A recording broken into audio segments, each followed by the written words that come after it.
Procédese á inauguración do 12 Congreso Internacional da Asociación Internacional de Estudos Galegos Novos Horizontes para unha Galicia Global, Redes, Territorio e Memoria. Esta Casa de Galicia, sede da Xunta de Galicia en Madrid, ten a honra de acoller este importante evento.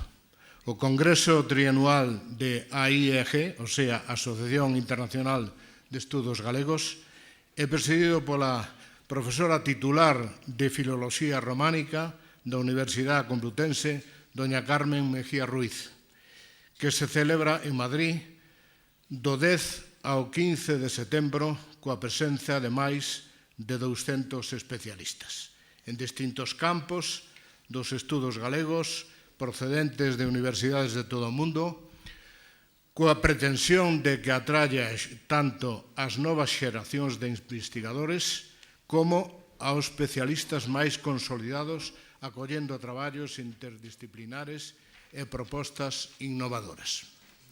Ademais, interverán neste acto o secretario xeral de Política Lingüística da Xunta, don Valentín García Gómez, á miña esquerda, e don Víctor Freixanes, escritor e presidente da Real Academia Galega, que pronunciará a conferencia plenaria inaugural.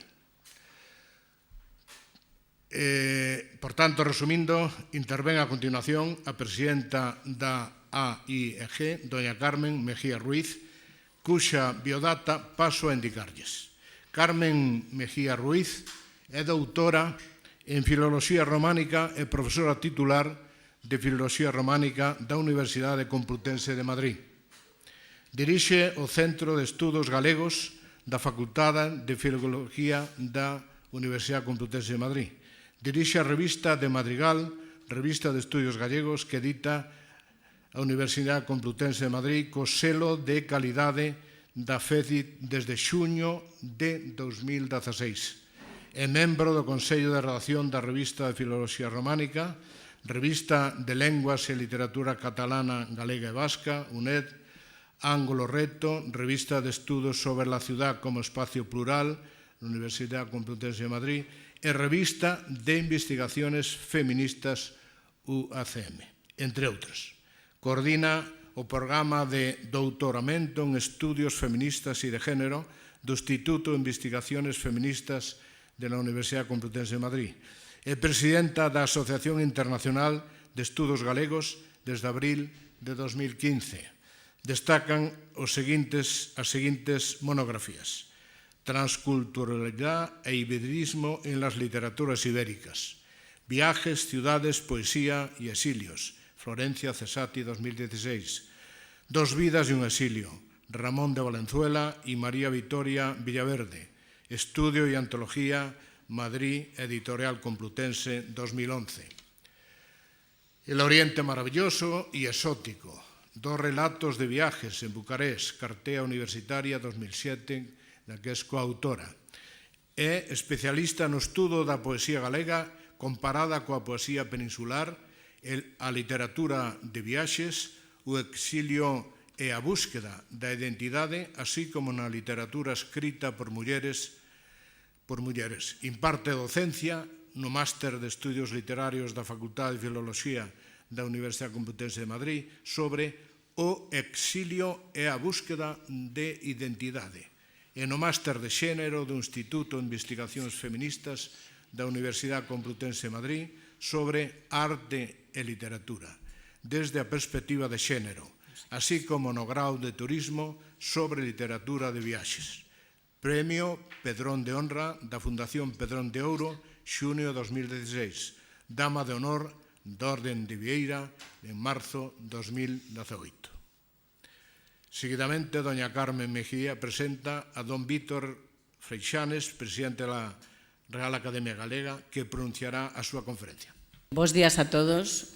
Moitas grazas por estar aquí connosco neste acto emblemático para inaugurar este encontro, este diálogo entre os galicianistas de todo o mundo, que fixeches un gran esforzo por deixar as vosas cousas.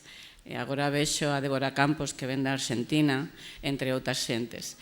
xentes de Granada, xentes de Extremadura, xentes de Brasil, xentes de Rusia, todas esas persoas que, Olivia, que acaba de entrar, que ven da Coruña.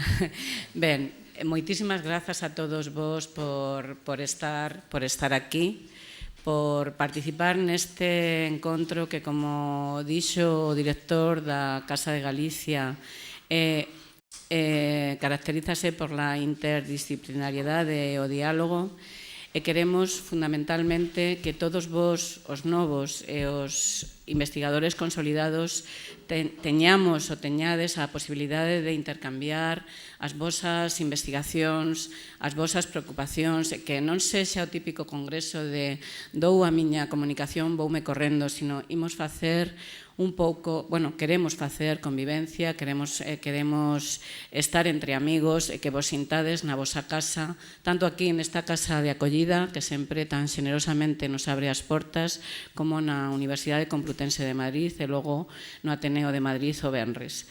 Eu penso que todo o congreso está dito na web. Eu quería pasar, antes de presentar a Víctor Freixanes, o conferenciante plenarista e o presidente da Real Academia Galega, como todos coñecedes, quería pasar aos agradecimentos, porque na miña familia sempre hai unha frase que dicía o meu pai que de ser ben nacido ser agradecido.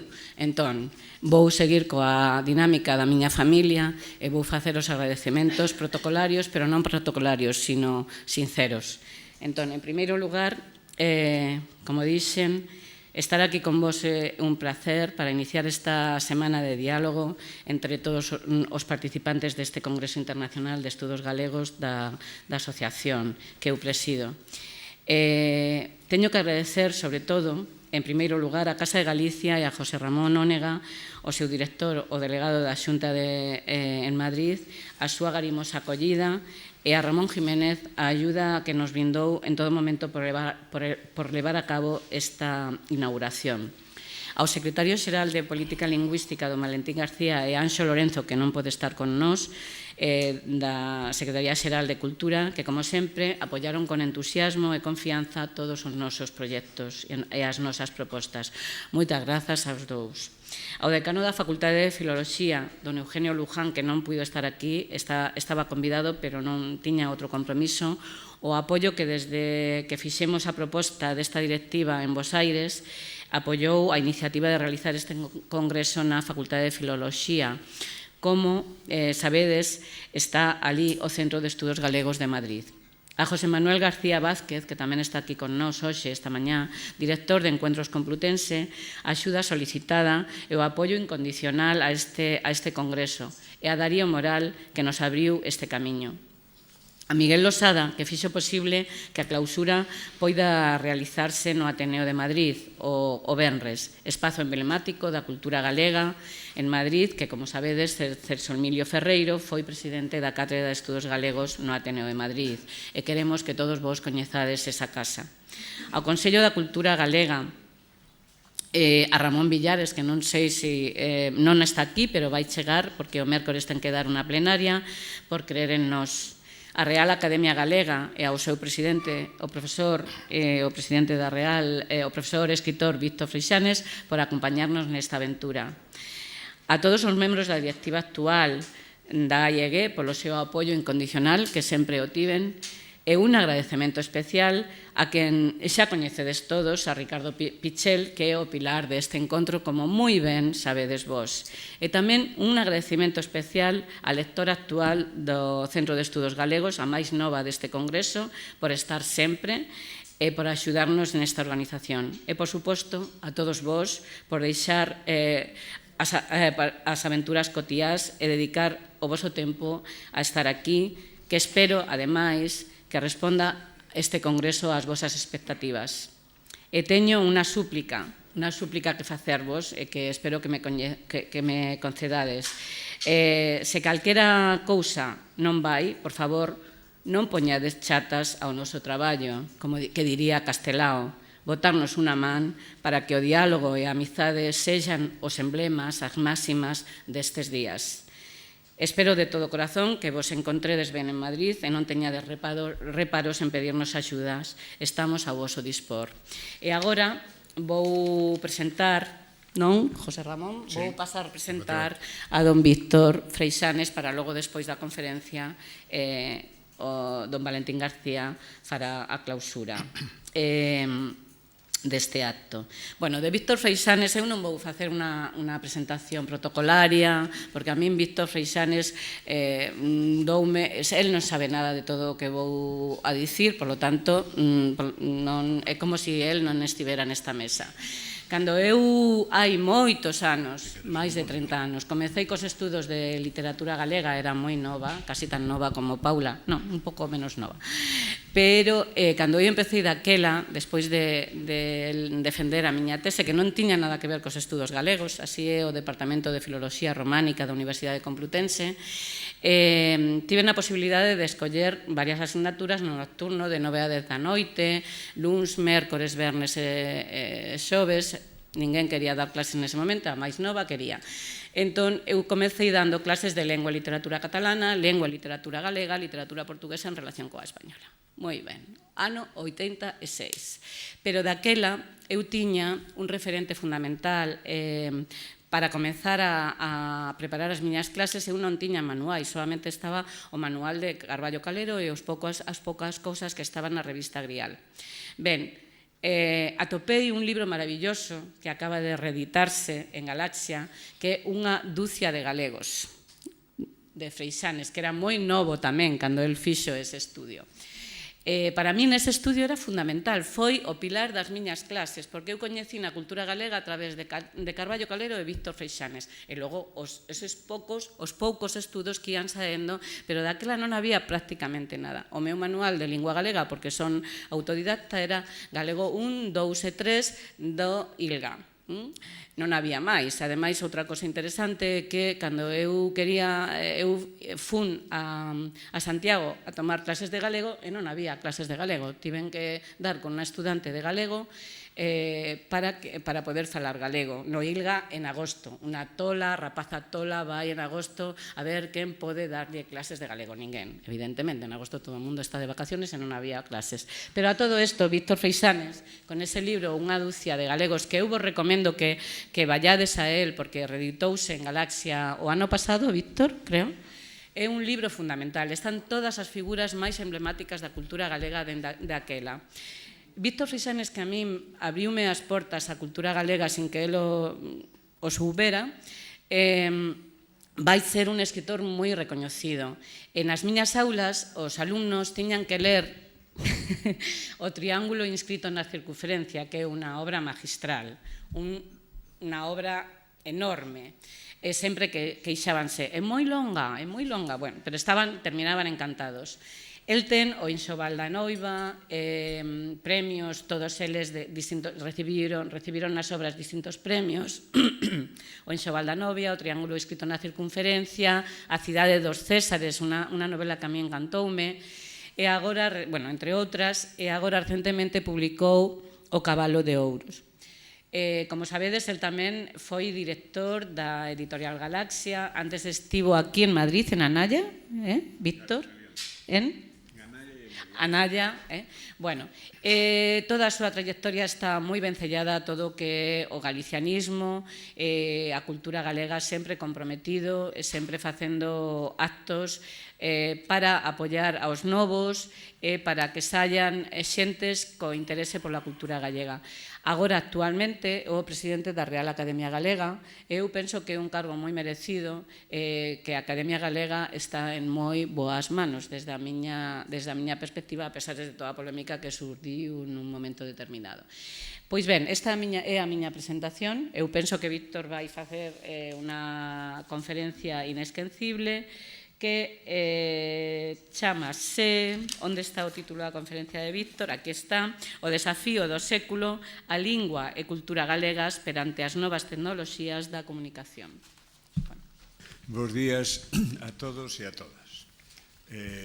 Quero empezar os agradecementos por Carmen, porque evidentemente non estaba, bueno, non sei se evidentemente, pero aseguro que non estaba pactada esta presentación, que é así moi emocionante para min e que eu agradezo moito. Agradezo moito e, ademais, que son estas presentacións, estas declaracións de amor que xustifican casi a vida, porque os escritores, os que escribimos para iso, para que algún día apareza unha Carmen e nos diga estas cousas, non?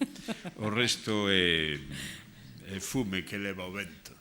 Por tanto, Carmen, moitas grazas, foi moi bonita e efectivamente, agora, por certo, sae a edición fixada ou polo menos revisada, sempre hai cousas que revisar do Triángulo, porque eu como editor sempre fui un desastre, os meus libros están todos esgotados, están todos descatalogados, e entonces unha dos cariños que me fan os amigos de Galaxia pois que van a poñelo todo en circulación, o cual xa justifica o que poidese eu facer de ben na editorial, non? Ben, en primeiro lugar, os saúdos ás autoridades que están na mesa, que, bueno, son, ademais de autoridades en si mesmas, son amigos. A Xosé Ramón coñezo dende hai anos presidindo esta casa, a Valentín, bueno, pois dende antes de ser secretario xeral, pois era amigo e éramos amigos, a Carmen, e despois, moi emocionante, pois encontrar aquí as amigas de Buenos Aires, encabezadas por Débora, porque no anterior congreso estivemos ali. E foi un esforzo gigantesco, porque, claro, este é o congreso número 12, e son 12 convocatorias de unha institución que naceu, e eu quero lembrar aquí o cariño daquel González Millán, que fora amigo de todos nós. Foi unha institución que se foi construindo ca xenerosidade, co traballo de todos, e que demostra esa rede, xa que estamos falando da sociedade en rede, que diría Manuel Castells, esa rede de galegos e de intereses galegos no mundo, que é un dos capitais que temos, o que faremos alusión aquí, é un dos capitais que temos e que debemos ser quen ter a intelixencia de organizar e poñer en funcionamento. Porque non todos os povos do mundo teñen ese capital. Por tanto, eu creo que esta Asociación Internacional de Estudos Galegos e estes congresos demostran a capacidade de convocatoria, a xenerosidade, o entusiasmo e o traballo, porque non hai máis que ver os panéis que se presentan, e o traballo que significa pois que estea vivo un país, unha lingua como a nosa. Por tanto, os agradecementos aos organizadores do Congreso por contar comigo, e saben que a Real Academia Galega que eu presido, e aquí hai algúns académicos que me acompañan, pois está sempre a disposición deste tipo de iniciativas, porque é a nosa obriga, e ademais o noso agradecemento polas iniciativas.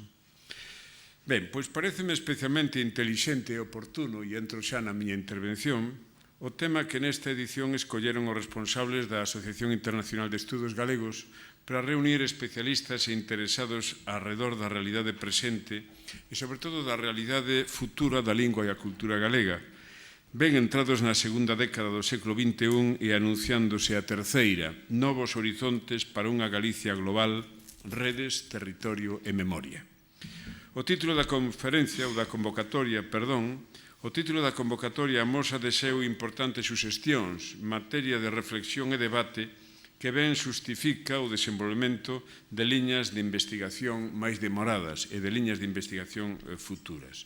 Eu titulei a miña conferencia o desafío do século, a lingua e a cultura galegas perante as novas tecnoloxías da comunicación.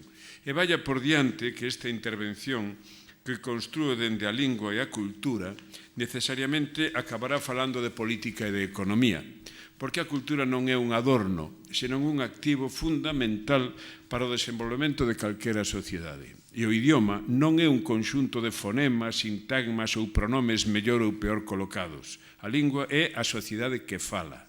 A lingua son os falantes, que poden presumir de dispoñer deste tesouro. Son os falantes patrimoniais, históricos, nacidos e criados nas aldeas, e son os falantes como Carmen, que chegan á lingua co todo o seu cariño, co todo o seu esforzo e, naturalmente, tamén con todo o seu talento. A consciencia, a estima e o uso axeitado deste activo, a existencia e disponibilidade dun idioma propio, configuran un patrimonio colectivo que ten dimensión social, dimensión política, dimensión cultural e dimensión económica. Os nosos convocantes falan da Galicia global. Velaquí unha novedade importante, seguramente impensable hai 100 anos, cando o debate do futuro do idioma se centraba no seu recoñecemento oficial no territorio administrativo e político de Galicia, e se acaso no debate da escola, a incorporación da lingua ao sistema educativo, garantía do seu desenvolvemento, estabilidade e progresión. Daquela, a cultura, o que hoxe entendemos por cultura galega en lingua galega, para ser máis concretos, era unha expresión de distancias curtas, propia dos modelos agrarios da sociedade tradicional, moi rica, pero moi localizada. A lingua galega, prácticamente a lingua única das clases populares, instalada sobre todo no ámbito rural, nas aldeas, respondía ás necesidades propias desa colectividade diferenciada do que comúnmente denominamos alta cultura, o libro, os poderes públicos, a administración, a universidade, a igrexa, etc. Para as Irmandades da Fala e a Xeración Nós, por exemplo, dende Xoán Vicente Viqueira a Vicente Risco, e incluso antes con Manuel Murguía e os autores do Rexurdimento, pensemos na Primeira Luz, de Manuel Murguía en 1859, ou pensemos nas recomendacións do Padre Sarmiento, a escola era o factor decisivo. O futuro da lingua estaba na escola e máis na necesaria fixación literaria de prestixio cunha ortografía unificadora, estabilizadora dun galego estándar que puidese dar conta da súa presenza na administración pública, na vida civil e cultural, na universidade, na actividade política, etc. Todas estas cuestións son sabidas. Daquela, Galicia era un territorio, unha xente, unha cultura, unha nación que tiña límites, fronteiras físicas, se acaso cunha proxección exterior importante, as colectividades no exterior, máis centrada fundamentalmente no país. A estrategia política e cultural das minorías, que aspiraban a un proxecto propio, o que hoxe podemos denominar galeguismo, centraban a súa acción na afirmación do prestixio da lingua, a través fundamentalmente do seu cultivo literario e, se acaso, na construcción e afortalamento de institucións de autogoberno. A expresión política representativa deste período foi o frustrado Estatuto de Autonomía da Segunda República Española en 1936. Era, como aquén, a Galicia dos nosos avós. Hoxe falamos dunha Galicia ben distinta. A expresión Galicia global, con que abrimos estas xornadas, pode entenderse de dúas maneiras, como unha realidade, as moitas Galicias que polo mundo son e como tales se recoñecen, alén dos territorios xeográficos, administrativos e políticos, diría que mesmo alén das linguas nas que se expresan ou coas que conviven, e pode entenderse como unha oportunidade, un feito histórico, un desafío. A aldea global da que nos anos 60 do pasado século falaba Marshall McLuhan é unha realidade. A globalización, a mundialización, radicalizada pola eficacia e a eficiencia das tecnoloxías da comunicación, configura un sistema planetario de vasos comunicantes, interferencias, discursos, identidades en conflicto ou compartidas, intereses económicos, referencias simbólicas, espazos de coñecemento, posibilidades de relación e comercio, estrategias e accesos a información que de ninguna maneira podían imaginar os nosos avós. Se cadra, nen sequera os nosos pais, e que en moitos casos configuran espazos íntimos, domésticos, para os nosos fillos, non digamos para os nosos netos. A Galicia dos nosos avós pouco ten que ver ca Galicia de hoxe, certamente, e a Galicia dos nosos netos a saber en que se parecerá a que hoxe vivimos e traballamos. Os factores que han de conformar esa nova realidade, unha vez máis, serán endóxenos e factores exóxenos, ou seja, xurdirán da nosa realidade específica, das nosas posibilidades, tamén das nosas limitacións, e virán dados a semade dende o mundo exterior, ese grande espazo aberto, sen fronteiras ou cas fronteiras cada vez menos definidas no que xa estamos instalados. Pode suceder, e sucede, que un rapaz ou unha rapaza da Coruña ou Vigo saiba máis de Manhattan, do Bronx ou das calellas de Harlem que de algunhas periferias da súa propia cidade, Monelos, o Portiño, Lavadores ou Matamá. Sabe o que é o hip hop, máis apenas o que é unha ribeirana. Non escoitou cantar o carro, non asistiu nunca nin escoitou o que é un fiadeiro fora de referencias escolares ou museísticas no mellor dos casos. Non se trata de defender aquí a pervivencia do estadullo, nin da arqueoloxía. Trátase de constatar unha realidade radicalizada cada día máis. Son os tempos. O cine, as series de televisión, a oferta audiovisual en rede, a música, a moda, construen un imaginario de referencias que vai moito máis alá da memoria histórica e moito máis alá da realidade próxima. Igual que os nosos avós, moitas veces, polas cartas dos fillos, amigos e parentes emigrados, sabían ás veces máis da Rúa Corriente ou da Avenida de Mayo que das cidades veciñas. Non digamos de Madrid ou Barcelona, que eran lugares extraños. Galicia estivo aberto ao mundo dende sempre. A globalización non é un fenómeno contemporáneo. Globalización foi o Imperio Romano, a civilización cristiá, o Islam, a descoberta e comercio con América, o discurso das democracias e as economías liberais, o cine dos anos 50 e 60 e o rock and roll. Mais nos tempos en que vivimos, dende as dúas últimas décadas do século XX para cá, sobre todo, as chamadas novas tecnoloxías da comunicación dispararon exponencialmente un universo que reborda os ámbitos de proximidade aos que estábamos afeitos e ao mesmo tempo irrompe con forza esmagadora nos nosos espazos privados, persoais, mesmo íntimos en moitas ocasións. A aparición de Internet e, sobre todo, a aparición e implantación global da web a partir da década dos 90 do século pasado, xunto co desenvolvemento das redes sociais nos primeiros anos do século XXI, son feitos históricos que, como adoitamos repetir, inauguran unha nova maneira de ser e de estar no mundo, un novo paradigma, unha nova forma de civilización. Pensemos no ano 1996. Daquela aparecen as primeiras propostas de espazos informativos e culturais, mesmo de intercambio de servizos na realidade galega. A USC foi a primeira que explorou estas experiencias, o Correo Gallego, curiosamente, foi tamén o primeiro, e, sobre todo, Vieiros. O portal Vieiros, que nace o 24 de febreiro de 1996 e chega hasta o 24 de xullo de 1910, foi, probablemente, da man de Eloi Rodríguez, foi a primeira gran iniciativa dunha plataforma integradora para amosar servizos e dar información a través desa nova plataforma e desa nova tecnoloxía que era a rede. Logo aparece nos primeiros anos, na primeira década dos anos do século XXI, o que María Yáñez chamou con moito humor e moita perspicacia o blogomillo, que eran aqueles blogs, aquelas bitácoras, aquelas plataformas de comunicación onde aparecen Manolo Gago, Estíbaliz Espinosa, Mario Regueira, Rosa Enríquez, Marcos Calveiro, escritor. Lembro a Manolo Forcadela e a Gonzalo Navaza, que foron dos primeiros que empezaron a mover aquilo para sorpresa de todos nós, dicindo, pero onde te metes? Pois este é unha nova realidade, é un novo territorio de civilización e de comunicación onde estamos ou desaparecemos. Manolo Bragado, por exemplo, que foi un dos homes que máis activamente participou dende o mundo da edición, Tati Mancebo e Alfredo Ferreiro, os poetas, pero que tamén promoveron tantas iniciativas nesas plataformas. O blog logo foi sustituído polas redes sociais, o que era máis un espectáculo ou unha proposta aberta para a todos a través das webs ou a través dos blogs, agora pois é un territorio de comunicación máis persoal por comunidades. É dicir, o mundo radicalizouse e transformouse dun xeito extraordinario.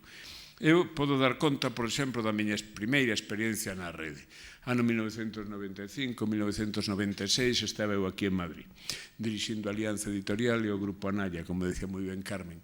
E eu todas as mañás chegaba ás 8:30 ao despacho, e editando a Ramón, por certo. chegaba ao despacho e o primeiro que facía é abrir o correo electrónico. Aquelo era moi rústico, polo menos era moi primario, non? E o correo electrónico de repente aparecía Chema que estaba en Sydney falando de problemas de lingua, de proxectos de investigación. Había un grupo en Buenos Aires, Débora seguramente recordará, que se chamaba Proxecto 21, que intentaban desenvolver proxectos pedagóxicos, didácticos, e eran rapaces e rapazas, mozos e mozas, profesionais en moitos casos, que nunca estiveran en Galicia e que eran ademais fillos ou netos daqueles emigrantes que marcharan unha vez e que ali foran ou mantiveran acceso ao lume da identidade dun país e mesmo dunha lingua, porque todo iso expresábanse en galego.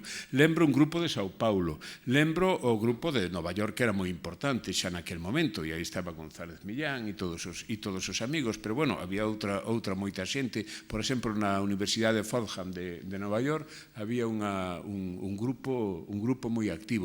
Lembro os grupos, por exemplo, de Barcelona, os grupos de Bruxelas, que aínda estaban nacendo.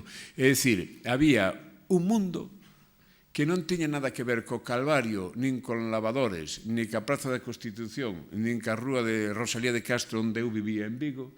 Era un mundo vivo e que ás veces estaba máis comprometido ca identidade, a lingua e os problemas do país do que podían ser os veciños de Pontevedra ou moitos veciños de Redondela.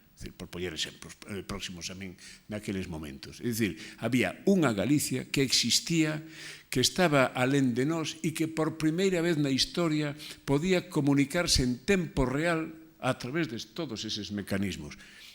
A través deses mecanismos eu coñecín a Débora, por exemplo, Campos, a quen admirei moito e admiro moito, e ela era extraordinariamente activa un poquinho despois disto, pero estábamos xa nesas redes de comunicación.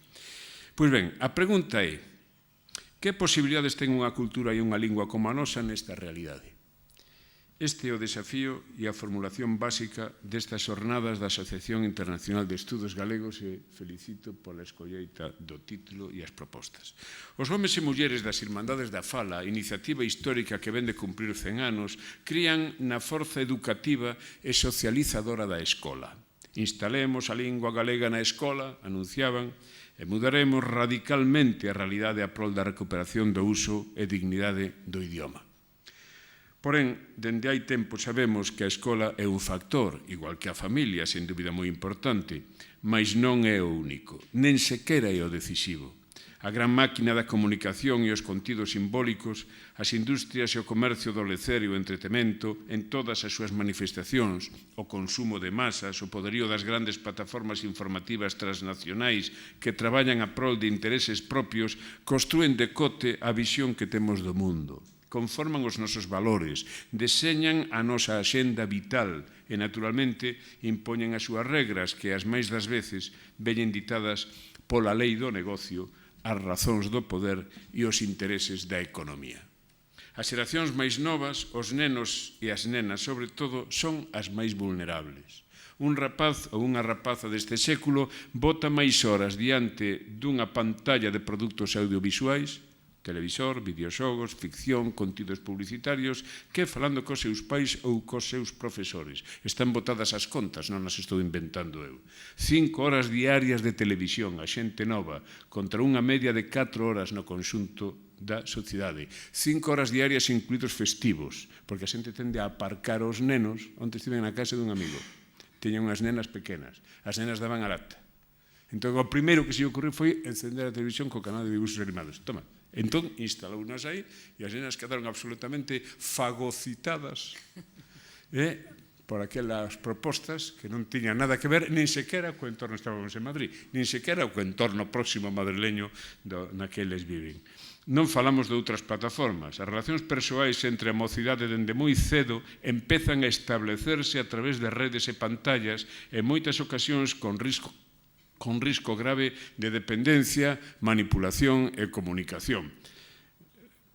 Seguro que asistitxedes a algunha cea de Nadal ou de fin de ano onde os pequenos están na mesa enganchados a unha pantalliña de móvil e están falando entre eles de lado a lado da mesa. estánse contando as cousas que non queren que nos escoitemos, claro, pero están falando entre eles de lado a lado da mesa. Segundo cifras das enquisas do Instituto Nacional de Estatística recollidas polo Observatorio da Cultura do Consello da Cultura Galega, o 94,3% dos menores de 10 a 15 anos, 94,3%, acceden habitualmente a Internet e o 69,8% manexan a telefonía móvil, máis nenas ca nenos, por certo, nun proceso que medra aceleradamente. Os consumos de televisión en Galicia andaban hai pouco arredor do 87% da poboación. No universo adolescente e juvenil, os consumos son moi variados. Unha parte importante accede ás redes a través do uso escolar, pero cada vez son máis elevados os usos de redes sociais para a intercomunicación. Facebook, Twitter, Instagram, máis que o correo electrónico xa, consumos de lecer e entretemento, os videoxogos, que xa se define como unha das industrias mesmo por riba do cinema en España, de ingresos estou falando, series audiovisuais, cine, música, deportes, ademais de outros usos. A accesibilidade, por moito que se diga, é prácticamente absoluta. Na escola hai que empezar a traballar críticamente e pedagóxicamente con esta nova realidade. E as familias non podemos situarnos á marxen deste fenómeno. A Administración Macron, hai poucos días, ven de presentar un proxecto de lei para eliminar os móviles nas escolas nos liceos e nas escolas de Francia aos menores de 15 anos. Pois ben, o acceso á telefonía móvil en España está alrededor dos 8 anos. A partir dos 8 anos, os nenos teñen móvil e usan móvil. En Francia, a partir dos 11 anos. É un dos problemas serios que ten a comunicación, pero é un dos problemas serios que ten, por exemplo, a capacidade de atención e de comprensión das novas sociedades. A capacidade de concentración que ten un rapaz ou unha rapaza nova diante dun texto non vai máis alá de 6 minutos, e tamén isto está comprobado. Ao cabo de 6 minutos, o rapaz ou a rapaza non é capaz de seguir. Bueno, ese libro é moi gordo, decían ya Carmen. Agora xa ni saben que é eso. Bueno, pois ese é un fenómeno objetivo porque a comprensión lectora significa a organización do pensamento, significa a capacidade para logo adquirir ti, por a túa propia iniciativa, información e coñecementos cos cales vas elaborar a capacidade o teu software interno para a comprensión do universo que te rodea e para actuar sobre ese universo. É un feito objetivo que hoxe están vivindo as sociedades occidentais máis desenvolvidas. E atención, as grandes productoras de audiovisual, isto viña na prensa hai 2 ou 3 días, sobre todo nos Estados Unidos, na California desenvolvida deste ámbito, os grandes gurús das plataformas están enviando os nenos ás escolas tradicionais onde aprenden a ler e escribir co lápiz.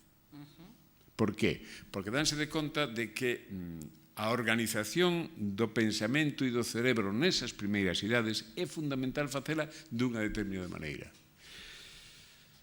Non se trata de ser apocalípticos, As tecnoloxías veñen para quedar.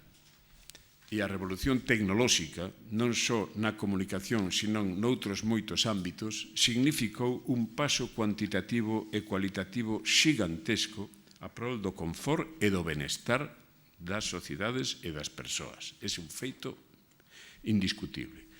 Hai unha frase do sociólogo norteamericano Neil Postman que eu repito sempre, que volvo a repetir aquí. As sociedades, as culturas, están obrigadas a pactar históricamente cas tecnoloxías que impoñen os tempos. E as que non pactan, morren. A escritura, o alfabeto, marcou un tempo que deixou fora da historia aquelas sociedades que non souberon ou non puideron incorporarse a ela.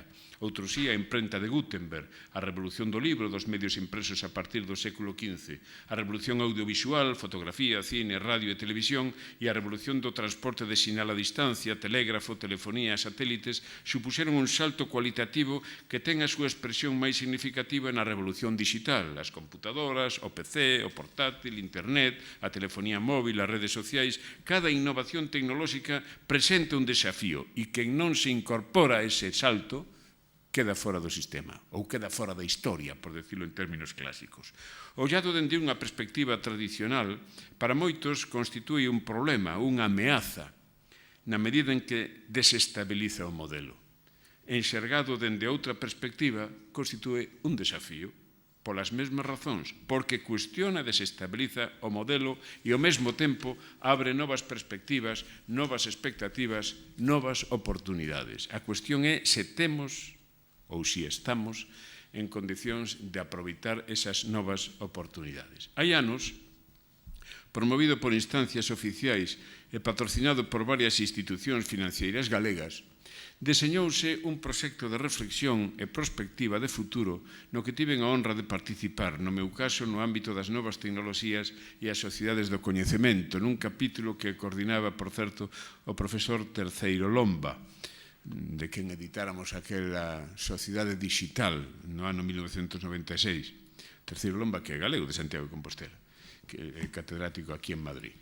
Tratábase de pensar Galicia na entrada do século XXI enxergando un dos grandes desafíos que daquela xa se albiscaban. O desenvolvemento da chamada sociedade de información presentaba xa entón grandes desigualdades, que os anos non fixeron máis que agrandar. Un mundo en aceleradísimo crecemento onde os ricos se anunciaban cada vez máis ricos e as áreas máis desenvolvidas cada vez máis pobres e atrasadas, tanto na xeopolítica mundial, países pobres e países ricos, como no interior das sociedades. A situación de Galicia era e segue sendo delicada, en calquera caso inestable. Certamente pertencemos ao primeiro mundo, pero a nosa posición non é a mellor dentro dese primeiro mundo. Na vertixe do desenvolvemento en espiral acelerado, prodúcese un movimento de dobre dirección, movimento centrípeto e movimento centrífugo. Segundo as nosas posibilidades, recursos, estrategias e coñecementos, podemos estar situados cara á parte exterior do sistema, da espiral, a periferia ou cara á parte interior. Ser periférico non significa neste caso unha posición xeográfica, senón unha capacitación de políticas e recursos. A dinámica da roda, que xira aceleradamente, tende a expulsar do crecemento os elementos exteriores, a forza centrífuga, mal colocados no sistema, que non acertan a aproveitar os recursos e as oportunidades ou que non teñen acceso a elas, e pola contra, os elementos que están mellor colocados cara aos centros de decisión e poder, con maiores recursos disponibles ou políticas de desenvolvemento máis axeitadas, pola mesma forza que os arrastra, neste caso a forza centrípeta, tenden a medrar cara adentro, cada vez máis próximos ás áreas do poder e decisión. No mellor dos casos, as primeiras poden identificarse como áreas ou sociedades de consumo e as segundas como sociedades productoras. E a diferencia entre os ricos cada vez máis ricos e os pobres ou desenvolvidos cada vez máis subdesenvolvidos. Isto que explica a dinámica das sociedades contemporáneas no ámbito da economía, da ciencia, da prosperidade ou da non prosperidade social, ben explica igualmente a cultura, que ao cabo é un produto social, e mesmo a lingua, que tamén é un produto social. Os desafíos que nos presenta o futuro son desafíos e riscos obxectivos de crecemento que poden resultar positivos se os sabemos aproveitar e nos situamos axeitadamente na dinámica que acabo de describir, máis que de outro xeito tamén poden resultar letais, porque bótanos, chímpanos fora do sistema. Responsabilidade nosa e dos que deseñan a nosa política lingüística e cultural é aproveitar este momento histórico, non desaproveitalo. As novas tecnoloxías da comunicación e a cultura global que as tales tecnoloxías desenvolven constitúen un factor fundamental para enxergar ese futuro. Repito a pregunta que veño de formular un pouco máis arriba. Que posibilidades ten a lingua galega neste espazo no mundo globalizado? Vou apuntar unha liña de reflexión que tampouco é a primeira vez que expoño. De feito, expuxena no meu discurso de ingreso na Academia no ano 2002. Malia certas lecturas pesimistas, e certamente hai razóns abondo para ser pesimista, a lingua galega forma parte das linguas e culturas desenvolvidas no mundo. Das aproximadamente 6.000 linguas que hoxe poden existir, o idioma galego está certamente instalado no ámbito das realidades sociais e culturais avanzadas, cunha presenza importante, cando menos en termos relativos, respecto das industrias culturais dominantes, a edición, non periódica, o libro, medios impresos, cine, radio, televisión, publicidade, patrimonio, artes escénicas, expresión plástica, etc.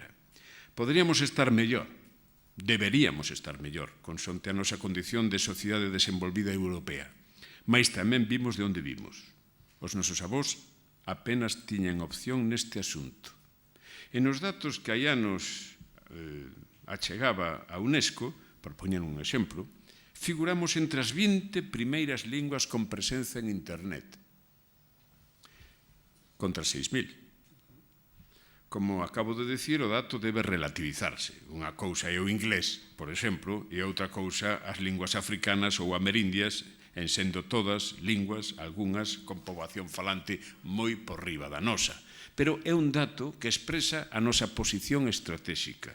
A nosa produción editorial, por poñer outro caso, minguou de xeito importante nos últimos anos, e este é un problema grave que invita a reflexión. A mingua da capacidade de produción das industrias culturais galegas na última década, sobre todo dende a crise do ano 2008 para cá. Tema para outro debate.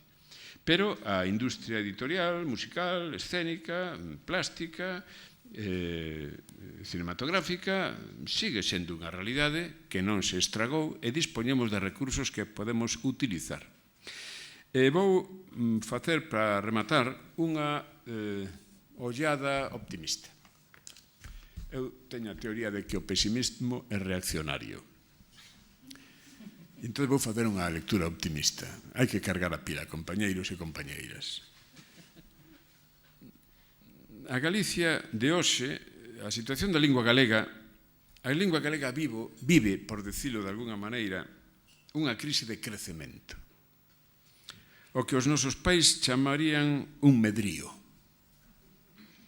A Galicia do século XIX, a Galicia dos primeiros anos do século XX, era unha Galicia basicamente analfabeta. Os nosos avós, os meus avós, por exemplo, falaban galego porque non sabían falar outra cousa. E porque non podían falar outra cousa.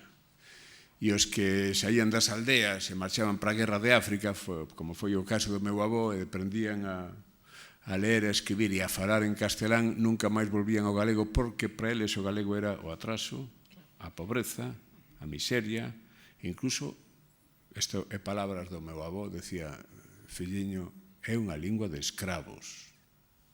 E a miña avoa, cando escoitaba como nós falábamos galego cos nosos fillos, a miña avoa viviu na miña casa e morreu na miña casa porque foi quen me criou a mí dende nena, decíame, filliño, pero como lle falas galego aos nenos? E eu decíalle, pois porque na casa falamos galego, a miña muller fala galego e hasta a boa, porque a veces eu hasta cabreábame, non? Hasta vivimos da lingua, non?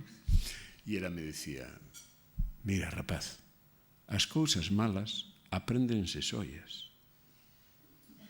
Tomade nota do que significa mentalmente ese esquema introducido no ADN histórico da nosa poboación. Ben, esa era unha realidade que estaba aí. A Galicia de hoxe dispón de recursos, institucións, estatus político, medios propios de actuación dos que nin imaginaban eses avós nosos e que son ferramentas obxectivas para transformar a realidade, porque a cultura e a vontade do ser humano, nese aspecto eu son moi gramsciano, é aquela que é capaz de transformar a realidade para mellorala. E a realidade, efectivamente, nas últimas décadas, por falar dos últimos 50 anos para cá, sobre todo a partir das liberdades democráticas, os saltos foron obxectivos e impresionantes. Demos pasos xigantescos. Ahora, igual que digo isto, os nenos e as nenas ao chegaren a determinada idade, e volvo ao exemplo do medrío, experimentan o que os médicos denominan unha crise de crecemento. Un empurrón nas súas constantes vitais que certamente os desestabiliza. O rapaz ten febre, non se logra, din os vellos. Sentimos que baixan as defensas, enfraquece, mirra.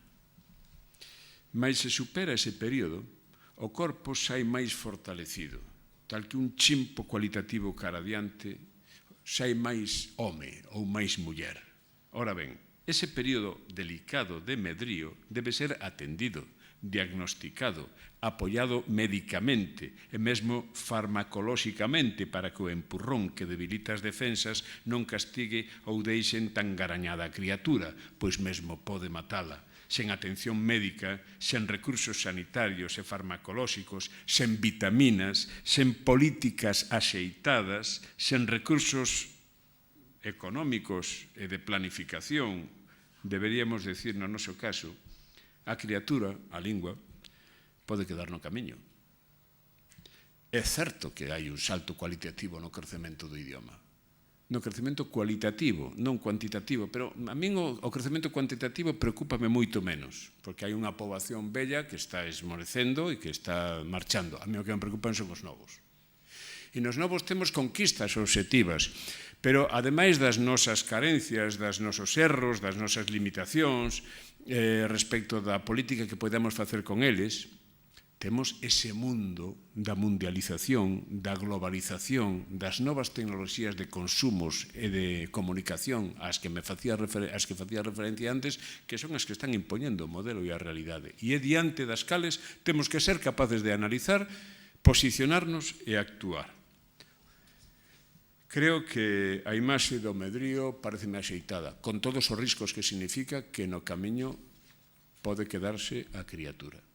As tecnoloxías da comunicación abren un horizonte cheo de riscos, problemas e oportunidades. Estamos a desenvolver unha política axeitada para afrontar o futuro, aproveitando esa nova realidade, neutralizando riscos, activando as potencialidades. Hoxe podemos decir que as infraestructuras de acceso e uso ás redes están bastante desenvolvidas no país, senón por riba, próximas ás medias españolas, aínda que seguimos por debaixo das medias europeas. Os países escandinavos van á cabeza nestes procesos. Se acaso convén advertir das diferencias ou desigualdades, iso sí, entre a Galicia urbana e a Galicia rural, mesmo entre a Galicia atlántica e a Galicia interior, onde hai máis problemas de infraestructuras de desenvolvemento. Mais no traballo de prospección ao que fixen alusión máis arriba, iso que se titulaba Galicia 2010, advertíase dun perigo obxectivo, a creación dunha sociedade instalada na rede, dotada de recursos para moverse na rede, pero unha sociedade de simples consumidores de rede, fronte ao modelo que eu defendo de creadores, axentes activos que participan na rede. Os índices de consumo da sociedade galega, mesmo dos sectores máis novos da sociedade, son homologables ás medias españolas e mesmo europeas, mas e as propostas activas? Propostas empresariais, comercio electrónico, creación audiovisual e de outro tipo, explotación da economía tradicional, estrategias de promoción, marketing e comunicación nos novos soportes e as novas plataformas tecnolóxicas, desenvolvemento do turismo, os produtos da agricultura e a pesca, a acuicultura, a industria forestal, a gastronomía, o patrimonio cultural, patentes de investigación, etc., a través da rede. España está nestes momentos, o Estado español debe ter un 1,8% sobre o Produto Interior Bruto en I+D. Europa está no 2 e pouco, os países máis desenvolvidos están no 3, que é o obxectivo estratégico, e Galicia está no 0,87. Bueno, este é un dato importante a hora de planificar o futuro en termos futbolísticos a pases longos, non caneando na área pequena, que é o que nos pasa sempre, que estamos caneando na área pequena, sobre todo en termos políticos, pensando na próxima convocatoria electoral. Pois ben, o noso investimento en formación de capital humano e en investigación están ben por debaixo desas medias europeas. Unha política de formación de capital humano parece fundamental para afrontar o futuro, acompañado naturalmente de estrategias de crecemento interior, para non converternos en simples exportadores de man de obra cualificada, que é o que está sucedendo. Irremediablemente estamos a falar de política. E alguén dirá, bueno, e onde está a lingua? Aquí, na política. Na política e na economía.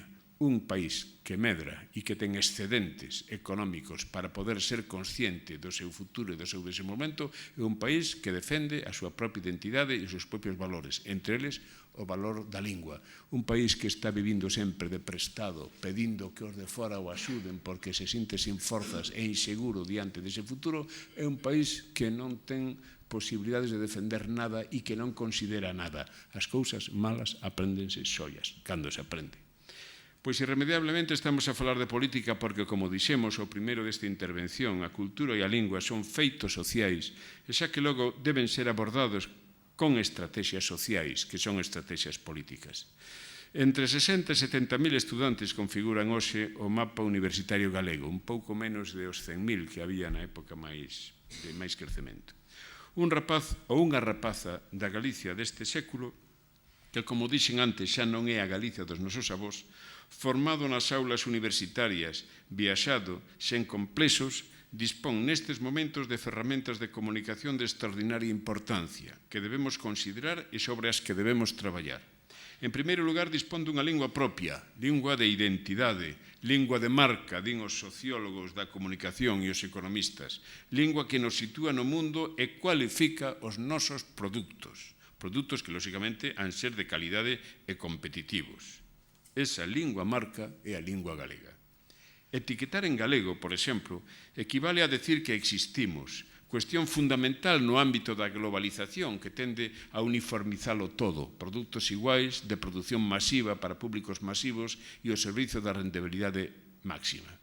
A nosa alternativa neste caso ha de ser a excelencia, o cualitativo frente ao cuantitativo. Somos 2.800.000 persoas aquí, máis a Galicia exterior.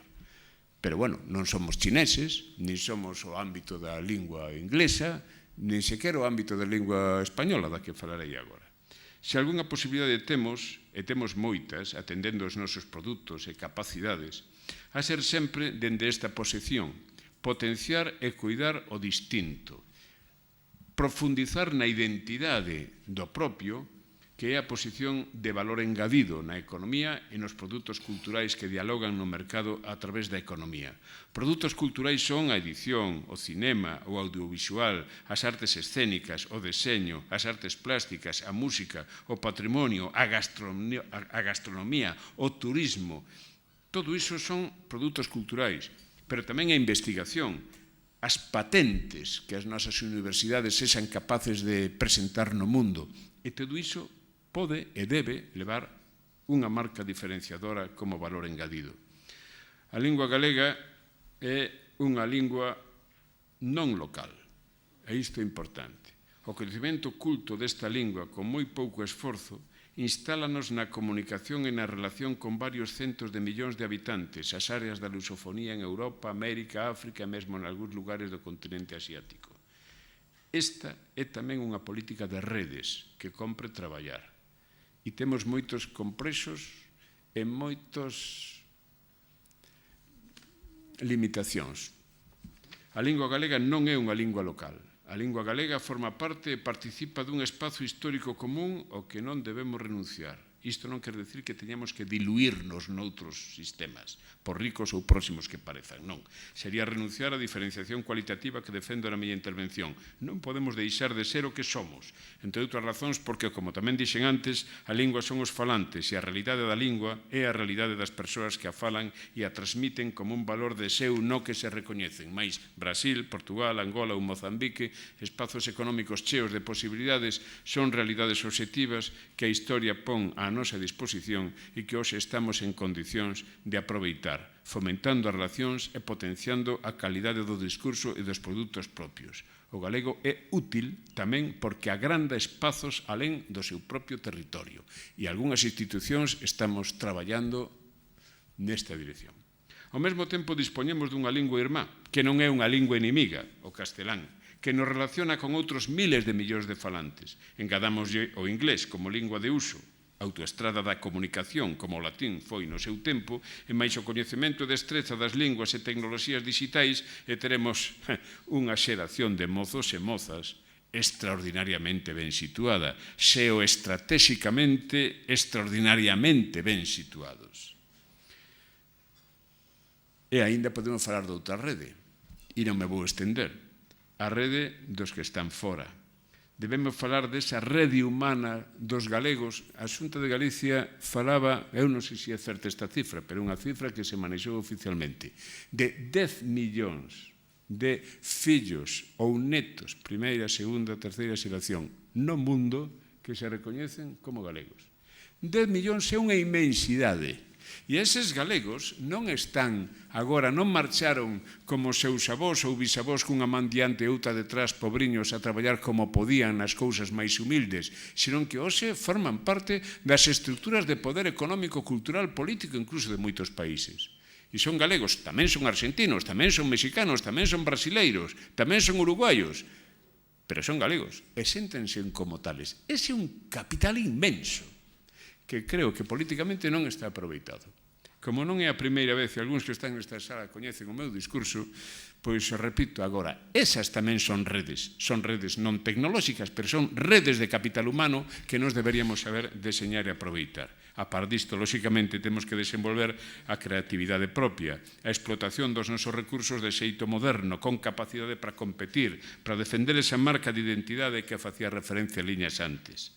E remato, temos que traballar as estrategias de comunicación, promoción e visibilidade desta realidade cultural que é tamén económica, en todos os ámbitos, en todos os mercados.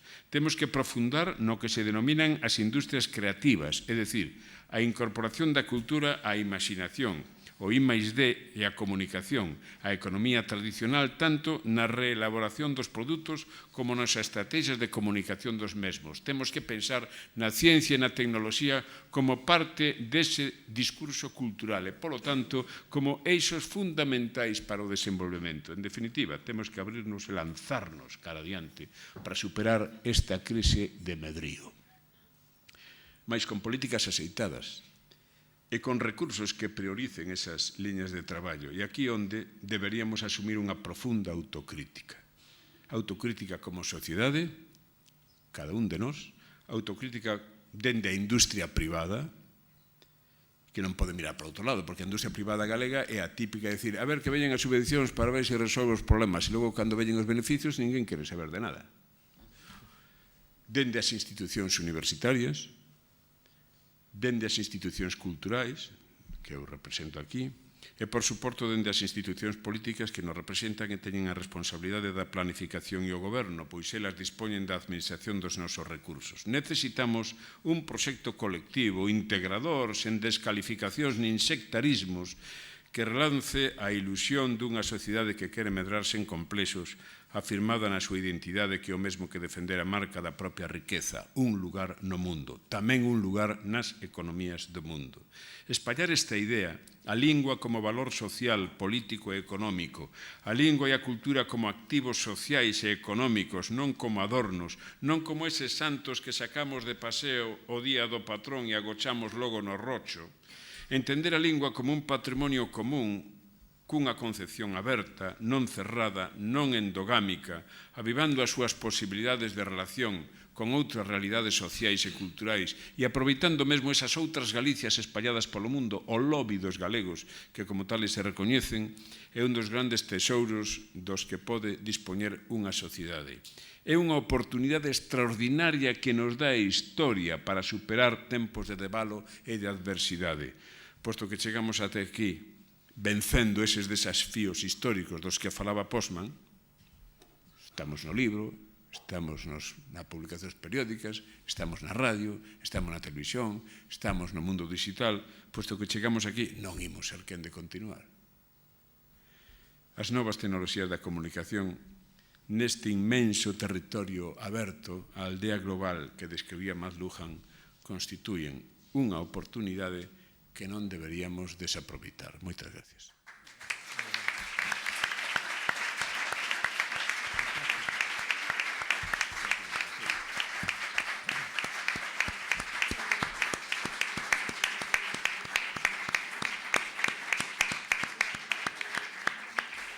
Bueno, miñas donas e meus señores, que ben falan os presidentes. Eses son da Real Academia Galega, son deusas da lingua. Gracias. Bueno, pois remato o acto o señor secretario xeral de Política Lingüística, don Valentín García Gómez. Jefe meu. Moitas grazas, señor director da Casa de Galicia e delegado da Xunta en Madrid, presidente da Real Academia Galega, presidenta da Asociación Internacional de Estudos Galegos e responsable do Centro de Estudos Galegos da Universidade Complutense, director do Instituto de Lingua Galega, que hoxe tamén nos acompaña, do ILGA, que nos acompaña nesta sala, a todos os responsables de centros de estudos galegos no mundo, tamén membros destes centros que hoxe nos acompañades, poñentes, profesores, representantes das universidades, en realidade a todos canto facedes posible o que é o arranque xa deste congreso tan ilusionante, a 12ª vez que a Asociación Internacional de Estudos Galegos, despois da exitosa convocatoria de Bos Aires, nos congrega aquí na capital do Estado español, en Madrid. Un congreso repleto, como poden ver, de intervencións, como decía, de poñentes, onde se van tratar temas tan fundamentais para a nosa lingua, para a nosa cultura, que podíamos arrancar dende os temas, desde o estudo dos textos medievais ata a máis flagrante actualidade.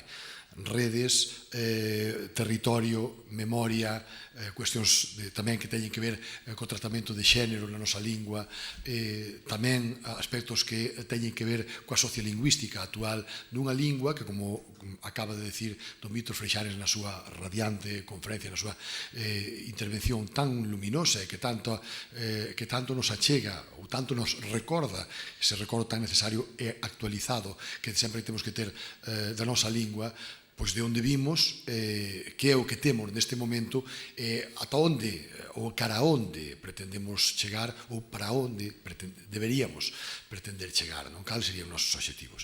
En ese sentido, dende a Xunta de Galicia, do Goberno galego, pois gústanos reiterar a nosa aposta por intentar deseñar políticas modernas que teñan en conta pois que a nosa poboación cambiou radicalmente nas últimas décadas. Dunha Galicia rural pasamos a unha Galicia netamente urbana ou, cando menos, periurbana. Temos unha lingua que é a lingua máis das linguas cooficiais do Estado, despois do castelán, obviamente, das linguas cooficiais do Estado, a lingua máis usada dentro do seu ámbito, porcentualmente dentro da súa poboación. A lingua cos maiores índices de coñecemento e de competencia en oralidade, en comprensión, en lectoescritura.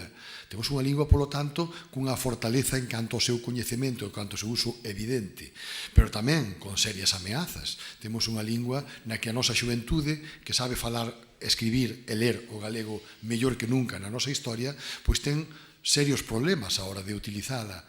Por qué? Pois por moitas cousas que non son unha soa, claro, evidentemente. Porque os fluxos de información cada vez son máis rápidos, cada vez son máis voluminosos.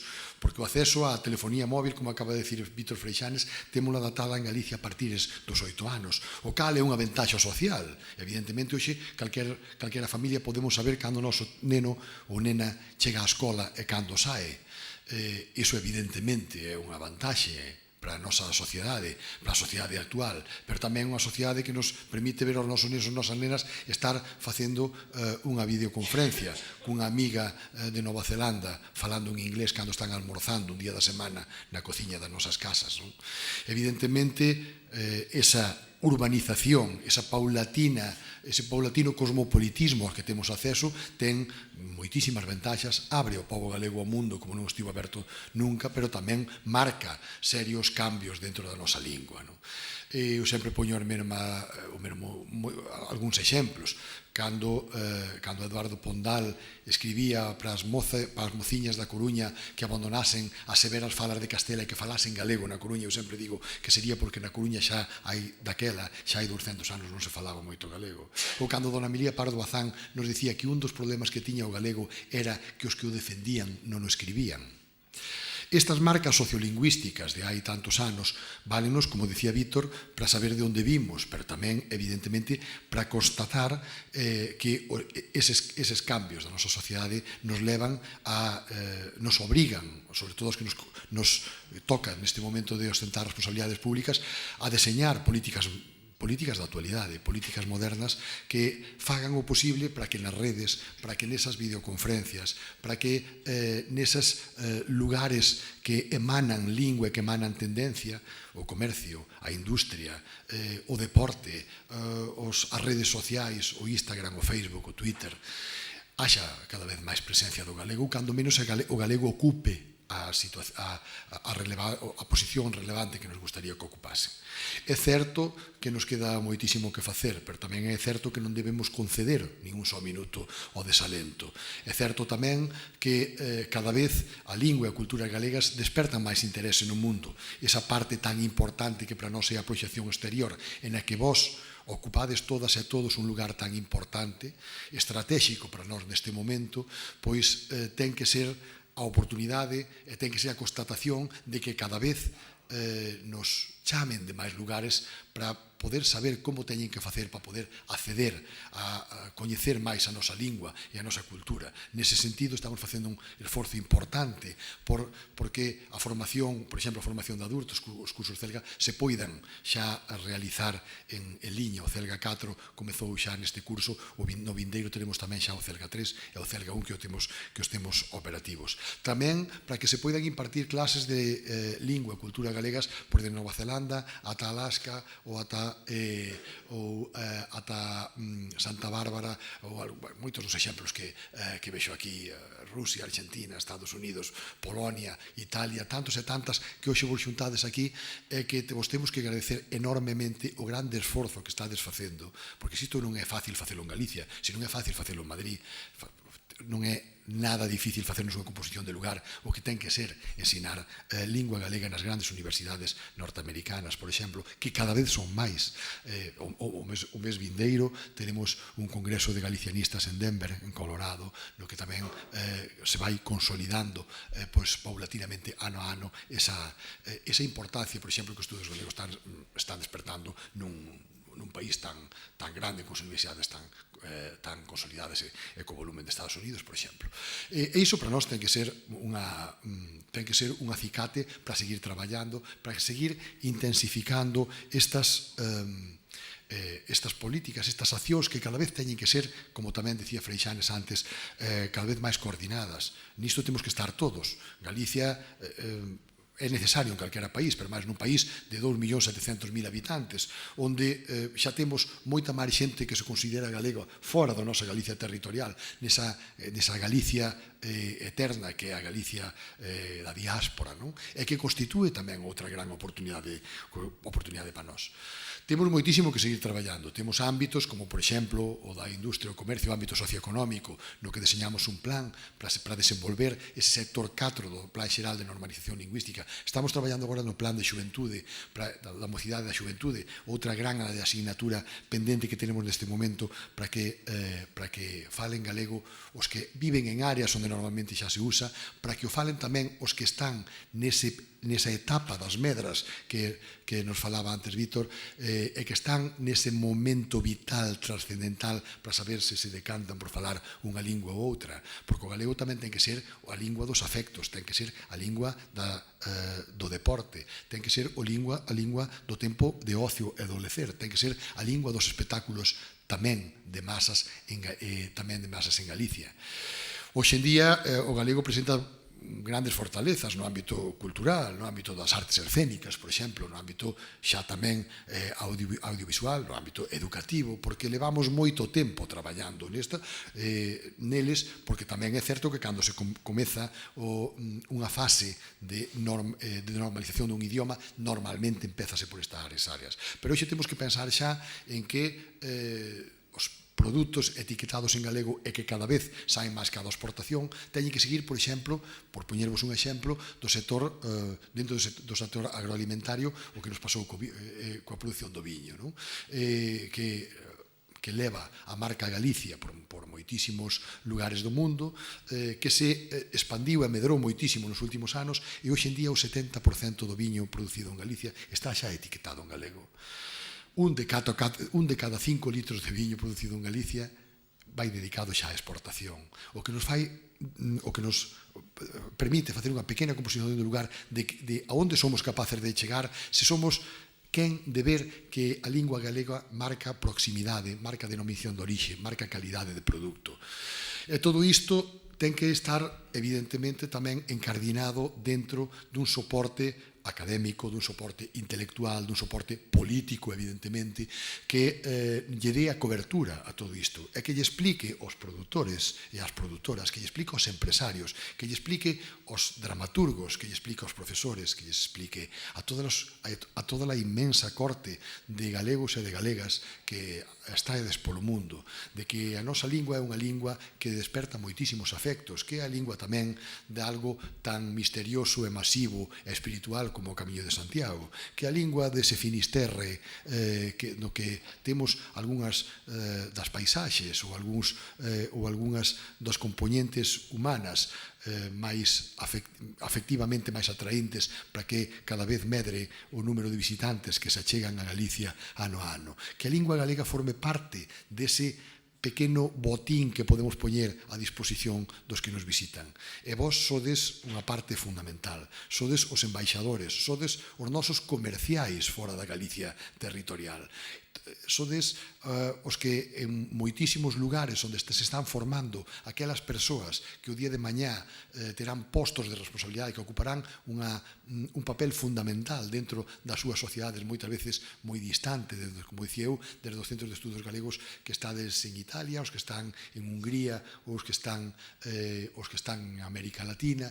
Sodes os que tedes que colocar esa semente que ten que xermolar e que ten que medrar.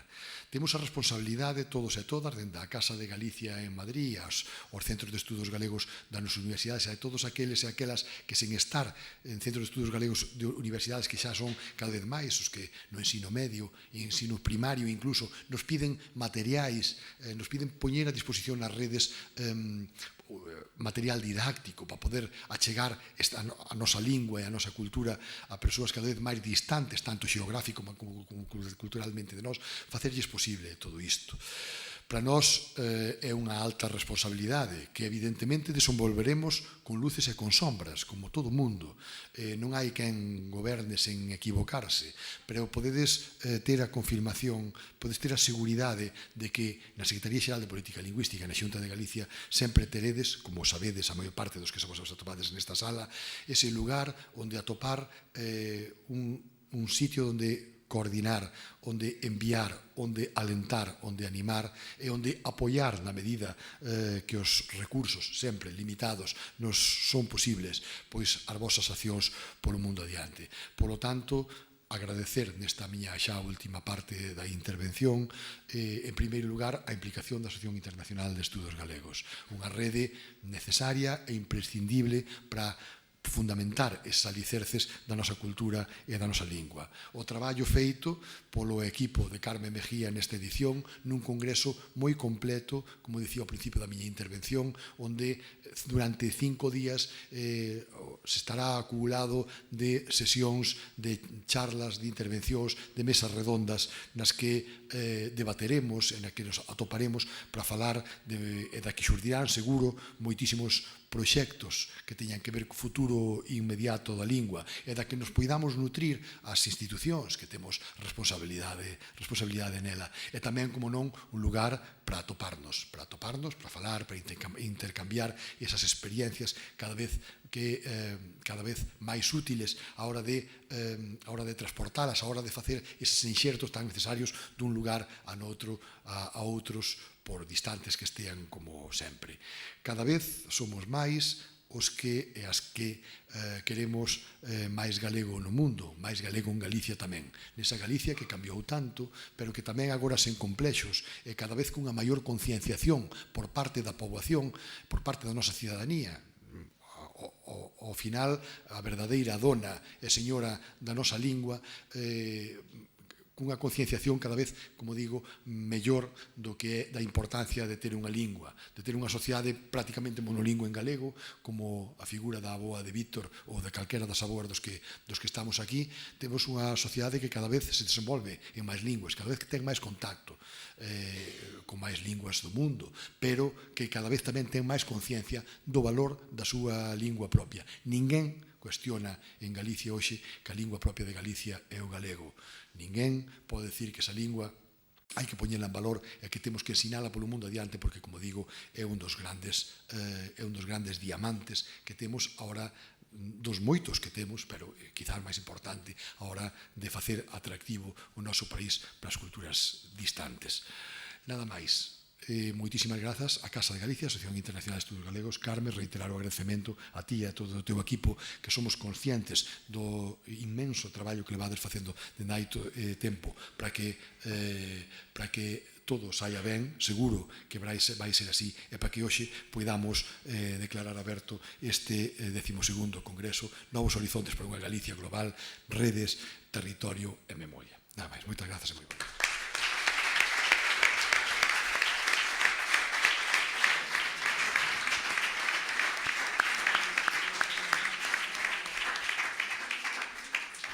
Este é un día grande para esta casa, a Casa de Galicia. Bueno, servirase finalmente, por cortesía da Asociación Internacional de Estudios Galegos, unha copa de viño gallego. Gracias.